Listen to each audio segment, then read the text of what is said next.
Hola, muy buenas noches y bienvenidos a pues esta cita más, a esta cena más, a esta reunión más aquí en el templo de la gastronomía, en el templo de la cultura, que es el viejo, joven, renovado riojano. Y esta noche vamos a cenar con el doctor Julio Becedoni Rodríguez Parés. Bienvenido, doctor. Mire, de Picasso, a usted que le gusta mucho el arte, un dibujo que le hizo Picasso a Víctor Merino el 62. Muy que bonito, no sé, le veo bien. Sí, además yo creo que lo tuvo Manuel Arce, le trajo el dibujo. Es artista y pintor a revisar con el tiempo. Sí, piensa usted. Pienso yo. Me dicen que usted tiene cosas muy buenas de arte también. Yo no. No. En realidad la pintura como tal, los grafismos, que me gustan mucho, para mí son formas visuales y no formas atesorables. No me gusta poseer arte. El arte es algo que se vive y la posesión no es una forma de vida, es una forma de esclavitud de un objeto. Te pueden gustar objetos, pero no tienes por qué poseerlos. Y siempre tengo muchísima información gráfica, sobre todo de cómics. Tengo una cantidad de cómics, pero no es la posesión del objeto. Y de eso nos une igual que a nuestro cámara, querido compañero Roberto Macho Quevedo, que también es muy aficionado al cómic, yo también, y usted también. Que bueno, lo que sí tienes una colección magnífica de coches antiguos y coches maravillosos. No, he tenido coches. No, he tenido coches. ¿Cómo que no? Coches antiguos. Y motos maravillosas. Y motos, porque soy un gran aficionado a los motos. Sí, por los eso, coches. pero no me diga que no. No he tenido mi coche de siempre, desde que tenía 18 años. Es un Morgan con motor Triumph TR4A del año 65. Qué bonito. Y pues es el coche que he usado siempre para rallies, para pruebas, para pasear, para su vida social. En mi vida social, para un exhibicionismo de joven adolescente que no tenía mayor trascendencia. Y sin embargo las motos siempre me han gustado las motos y sigo haciendo viajes. Que digo que no es muy bueno, doctor, que no es muy bueno, aunque no es su especialidad, que luego hablaremos de ella, pero bueno, cenar un poquito sí nos viene, un poquito de nada. Sí, yo creo que hay que meterse en la cama con el estómago suficientemente caliente. Luego tomamos un traguito, ¿no? Pero de una forma absolutamente medida. Sí, si luego tomamos un trago nos da tiempo. Sí, pues bueno, nada, cualquier cosa. Tomamos unas coquetillas, por ejemplo, y luego un poco de pescado, alguna cosa, ya vamos a ver qué nos lo dice. Hombre, yo estoy convencido de que los pimientos rellenos del riojano, si siguen haciéndose como se hacían hace 40 años, pues son lo mejorcillo que uno puede tomar. ¿Por qué le llaman doctor Julio Becedoni Rodríguez Parés? ¿Por qué le llaman a usted Pico? Está en relación a algo que me ha marcado una forma de vida, que es el cómic. Cuando me pusieron ese nombre, tenía 2 años, 1 año, que me mandan narices, un año, 67 años ya, había unas tiras cómicas que trato de conseguir por ahí, las trato de investigar y no lo tengo muy claro. Eran 2 personajes que se llamaban Pico Pala y Cocoliso. Sí. Y a mi hermana la llamaban Cocoliso, que se quedó en Coco, y a mí Pico Pala, que se quedó en Pico. Y como Santander todos nos llamamos de una forma absolutamente coloquial con apodos, en todos los sitios me llamo Pico Pala, me llamo Pico, en vez de llamarme Julio, que es mi nombre, o llamarme doctor Becedoni, me llaman Pico. Pico. Hace poco vi a su hermana Coco y me hacía tiempo que no la veía y la vi. Pero nace de eso, de Pico Pala.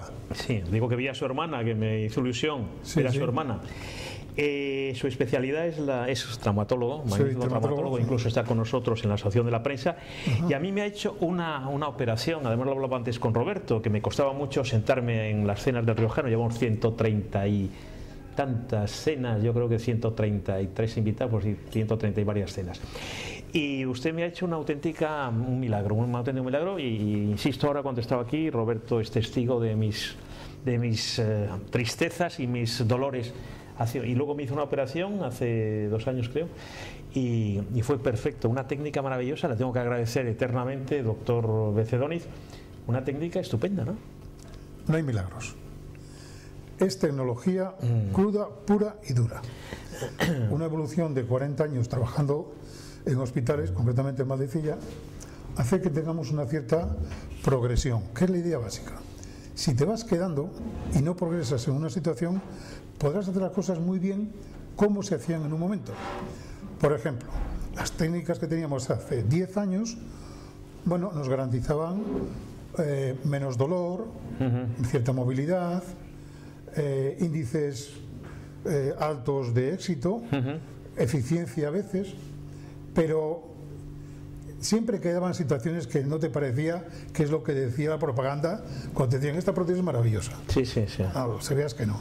Entonces seguimos progresando en nuevas, ya no tanto tecnología de la prótesis, sino en tipos de intervenciones quirúrgicas. Y empezamos a experimentar con cirugía mínimamente invasiva. Pensábamos que cuanto menos hiriéramos al cuerpo humano, mejor se recuperaría.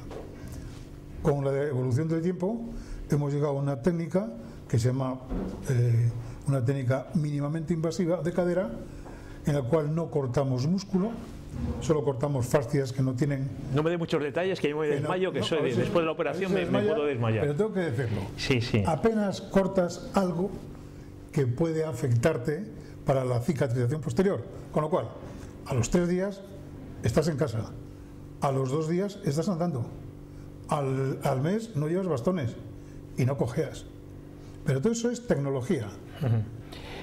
Yo soy un ejemplo claro de la operación y además le decía al doctor, estos días le llamaba, aparte de que se venga a cenar con nosotros, pues le decía, oye, es amigo mío hace 40 años, usted es muy televisivo, le decía Pico, Pico, oye, y en fin, también le llamo yo Pico, claro, que puede que se hace un gimnasio un poco fuerte y estas cosas con Cheva Mendicute, y me decía, no, no te preocupes que no hay ningún problema. Doctor, seguimos. ¿Cómo está la medicina? Porque usted ha sido pionero de muchas cosas, de ambulatorio, has estado siempre en las luchas. He sido médico. Bueno, no, pero bueno, siempre ha figurado y es uno de los nombres que siempre se cita en la medicina de Cantabria. Su nombre es doctor Becedóniz. Por eso mi pregunta es muy concreta y casi en titulares. ¿Cómo está la medicina de Cantabria? Con problemas, lógicamente con problemas que son los típicos problemas de situaciones. La vida es un continuo problema. Quizás en lo que había que pronunciar un poco más en la medicina como servicio de salud al entorno y al común, que es lo que tenemos que ver, es tener un poco más de garantías de calidad, llegar a ser más efectivos. Pasa igual con la justicia, cuando dices, si la justicia tarda 4 años en solucionar un problema que se trae un día, ya no es justicia, es injusta. Y en medicina pasa igual. Es decir, si por mucho que se trabaje, se llega siempre a listas de espera largas que mantienen a la persona en malestar, pues lógicamente no es una medicina efectiva. Hay que profundizar en eso y lógicamente tenemos que ser los propios médicos los que tengamos que aceptar que nos auditen. Estoy convencido de que igual que haces una auditoría de una empresa, hay que hacer a los hospitales, además externas, nunca nosotros mismos. Es la única forma de no conformarnos, de abrirnos a situaciones nuevas y de evitar, pues eso, que la medicina se estanque. Doctor, está bien, sí, pero evidentemente con esos defectos. Doctor Pico Becedóniz, usted ya hemos hablado de medicina, pero habla ya de la justicia. Es que a mí, además, queridos telespectadores de Popular Televisión, de Conversaciones en el Riojano, cenas en el Riojano, pues yo que le conozco mucho, y hace muchos años, no digo cuántos porque es terrible, muchísimos. Y me decía, vamos, que usted es un claro ejemplo de lo que es un médico. Usted ha recogido, y no hay ninguna duda, usted y algunos más, pero usted especialmente, que yo conozco más, ha recogido la tradición del médico humanista, del médico intelectual, del viejo, un gran médico, pues el médico eterno, el médico de verdad, es decir, el médico que además de médico es una persona, es un humanista, en su caso un liberal en las duras, en las durísimas y en las maduras. ¿Es cierto? Hombre, evidentemente el médico lo que trata de hacer fundamentalmente es tener una cierta empatía con el enfermo. Y eso es lo bueno y eso es lo malo. Es bueno porque te acercas a conocer a la persona desde un punto de vista de cómo soy yo cuando estoy ahí delante de la persona que está conmigo. Y tiene una parte negativa, que sufres. Sufres porque no lo haces bien, sufres porque no se curan, sufres porque la personalidad del ser humano es muy compleja y con muchos matices, muchas caras, donde confunde mucha gente enfermedad con disconfortabilidad. Lo que es una enfermedad gravísima para una persona en Santander, 1000 kilómetros más abajo, en Marruecos, pues evidentemente ni van al médico. Y esa línea tan difusa de disconfort y enfermedad la transita el médico con altibajos, entregándose de una manera pasional al enfermo con cualquier medio, o distanciándose para preservar su propia salud mental y su propia sensibilidad. Y evidentemente, cuando vas por estas vías, pues bueno, te interesa todo lo humano. Decía el doctor Durán, don Hipólito Durán, catedrático de Madrid, con el que yo estudié hace ya unos cuantos eones, decía: el médico que solo sabe de medicina, ni medicina sabe. Porque es cierto, es decir, la medicina es una forma de vivir inmerso en el mundo real. Curiosamente, cuando en los años 70 los médicos éramos más políticamente agresivos, no era porque tuviéramos una ideología determinada, sino porque vivíamos el mundo real, sin fantasías.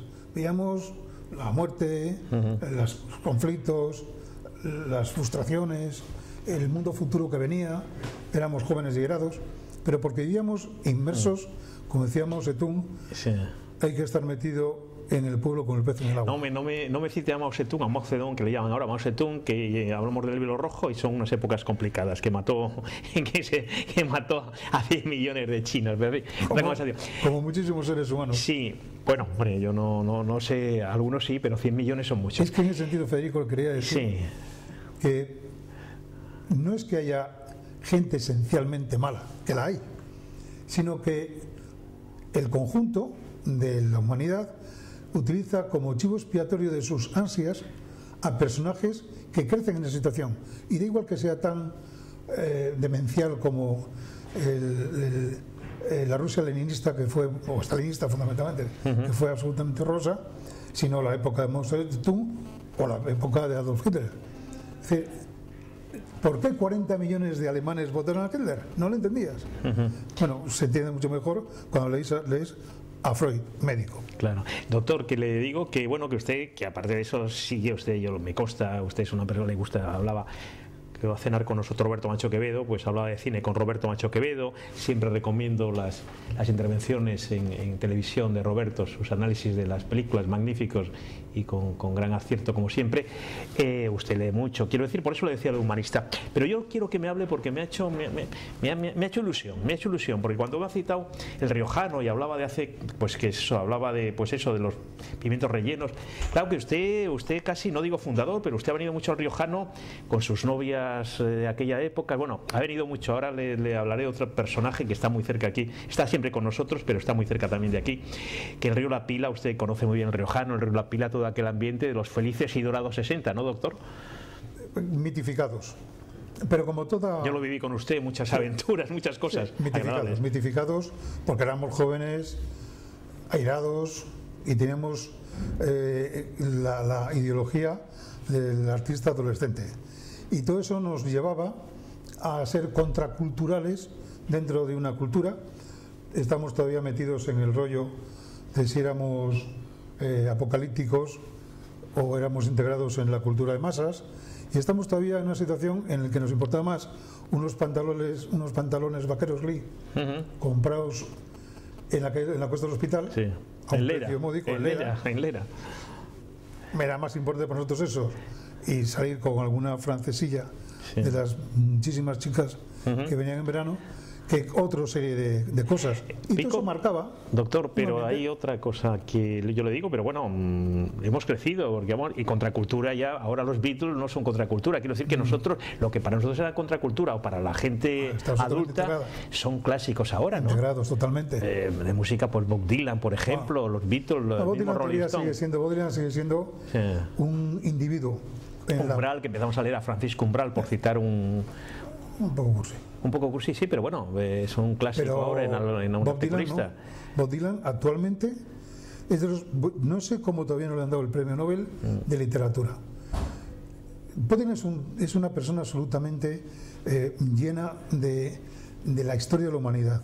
Canciones como Desolation Road, por ejemplo, referencias a la Biblia. Por ejemplo, canciones, una de las canciones de amor más bonitas es I Want You, que es una maravilla. Sí. Bob Dylan, la gente no le gustará la forma de diccionar, sí, hablar. Sin embargo, la poesía de Bob Dylan es maravillosa. Yo me acuerdo que hace tiempo empecé leí el libro Tarántula de Bob Dylan. Sí, magnífico. Y pues lo estuve leyendo. Tuve ocasión de tener que leerme algunas suras del Corán y de repente me empecé a dar cuenta que eran muy parecidas.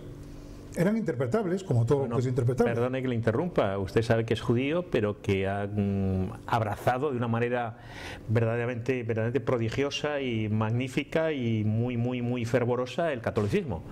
¿Es católico? Hubo un momento que sí. Bueno, ahora yo hablo de hace 15 días, que lo ha vuelto, sí, viene de ver al Papa, vamos, por eso quiero decir que no viene a ver ningún yo creo que lo que a Bob Dylan, ningún muti de Jerusalén. A Bob Dylan lo que le lleva es la curiosidad. Y se mete en todos los sitios por curiosidad. Pero lo que estamos hablando del Corán, alguna sura, sí, del Corán, cuando yo leí, estaba leyendo, solo que no me hable en árabe ahora porque no es el momento, porque tengo mucha relación con los saharauis. No, háblame del Corán. Se lo dijo clarísimamente. No, que sí. Yo estuve leyendo y me dije, sí, estas dos personas han tenido un conocimiento a unos cuantos metros por encima de la arena del desierto.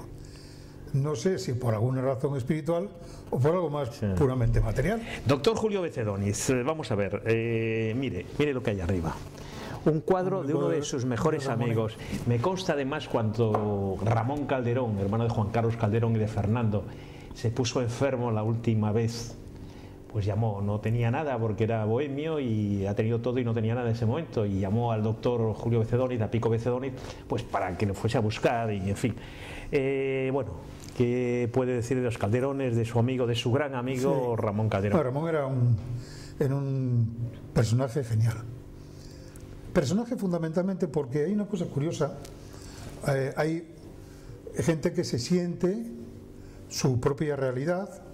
Fernando, su hermano Fernando Calderón, pintor, pensaba, tenía integrada su propia personalidad en su propio mundo, y Juan Carlos igual. Ramón era un personaje malgré lui. A pesar de él era un personaje que, ¿por qué lo haces? No explicaba razones que hacía, y como tenía miles de ideas y mucho conocimiento y mucha vena artística, las desarrollaba, y desarrollaba toda su vida de una forma genial, divertida. Fue íntimo amigo suyo, ¿verdad? Muy amigo mío, y con mucha bondad, porque Ramón, independientemente de las situaciones que tuviera en la vida, era una persona buena. Pintaba pues porque pintaba, pero igual le pintar que tocar el trombón, que meterse en coches clásicos, o sea, vivía la vida de una forma intensa. Todo lo que es arte, mucho más arte como tal, lo tenía Fernando. Fernando era una persona, independientemente de pintor, otra persona singular para escribir. Magnífico, escribía muy bien. Una cosa maravillosa. Y Juan Carlos igual. Pero esos estaban perfectamente bien dirigidos a una técnica que es la pintura, a una técnica que es la música. Ramón era total.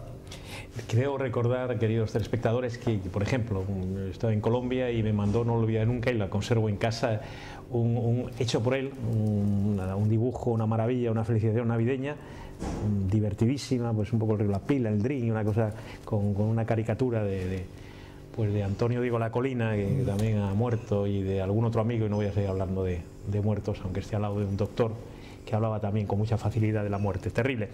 ¿Cómo ha cambiado, no, doctor Becedoniz, el Santander el Santander de entonces, el Santander de ahora, no? No. ¿O no? No. Ha cambiado lo que ha cambiado el mundo en formas muy superficiales.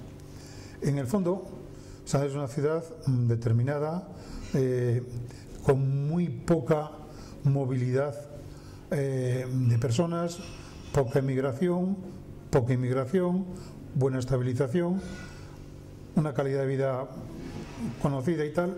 Lo que cambia es la superficie, cambian la ropa, las modas, cambia, pero no el talante. El talante es que nos creemos todos que somos alucinantes y somos ni más ni menos que gente muy normal en el mundo. Pero como tenemos ese rancio abolengo de haber sido hidalgos de nacimiento, creemos que somos pues una cosa diferente y no. Todos somos, tenemos grandes conocimientos, todos jugamos muy bien al tenis o al golf, todos andamos en vela como si fuéramos Toño Grostegui. Verbigracia, y no, y de eso hay muchísimos en Mantel. Estamos terminando porque como siempre está el riojano lleno. Somos tres, Roberto Macho Quevedo, no viene de Katia Nogueira Pi, pues lo siento, Katia, pero bueno, también hay que traerla algún día por aquí. Doctor, que vamos a terminar, pero ¿algún consejo para la gente como yo? ¿Alguna? Porque yo le llamo y le doy mucho la lata, para la gente que hemos sido operados por sus manos maravillosas. El doctor Facas, sí, el doctor Facas, que estuvo también, le hemos tenido en esta tertulia. Sí, ha cenado con nosotros en esta tertulia. Sí. El doctor Facas, Michel Facas, de origen sirio. Sí, bueno, fueron los dos, sí. Habla, mire, sé que hablo yo más árabe que él, me decía. No me enseña nada. ¿Algún consejo? ¿Algún consejo especial o no? Hay una cosa, bueno, lógicamente una persona que así que va a ser operada, antes tiene que valorar las circunstancias por las que tiene que operar, qué es lo que espera de esa operación. Si opera quitarle el dolor, va a ser sencillísimo. Sin embargo, si quiere tener una vida activa, como yo, por ejemplo, hay que valorar otro tipo de cirugías más concretas y más determinadas. Y eso exactamente cuál es la información que el médico da al enfermo en relación a sus expectativas. La quiebra de esa confianza es cuando la expectativa creada por el enfermo no se realiza. Yo la tengo y por eso sigo aquí en las cenas del riojano. Vamos a terminar, y como sí, también otro titular. Y perdón, doctor, estamos con titulares ya casi al final, el final ya prácticamente terminamos. ¿Algún proyecto del doctor Julio Becedoni y Rodríguez Parés? ¿Alguna cosa así? A mí me mantiene fundamentalmente la curiosidad, ver qué va a pasar. ¿En qué? Pues no sé, qué pasa todos los días en la vida, reírme un poco de la política, darme cuenta de los personajes que andan por el mundo, irritarme cuando veo estupideces humanas, quedarme loco de placer cuando veo una película que me puede interesar. Vivir es lo más. ¿No hay ¿hay algún Rodríguez Parés que siga su carrera? No, en medicina no. Todos los días Parés han sido abogados sí, yo tengo algún amigo. Desde mi bisabuelo. Sí, lo sé. Y desde pero médicos no, ¿verdad?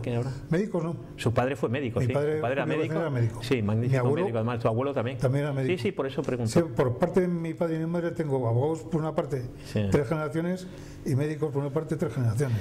Don Julio, don Pico Becedoniz. Don Julio, muchísimas gracias y vamos a cenar y tomaremos unos pimientos rellenos. Sí, no quepa duda. Muchas gracias, Pico. Muy bien. Muchas gracias.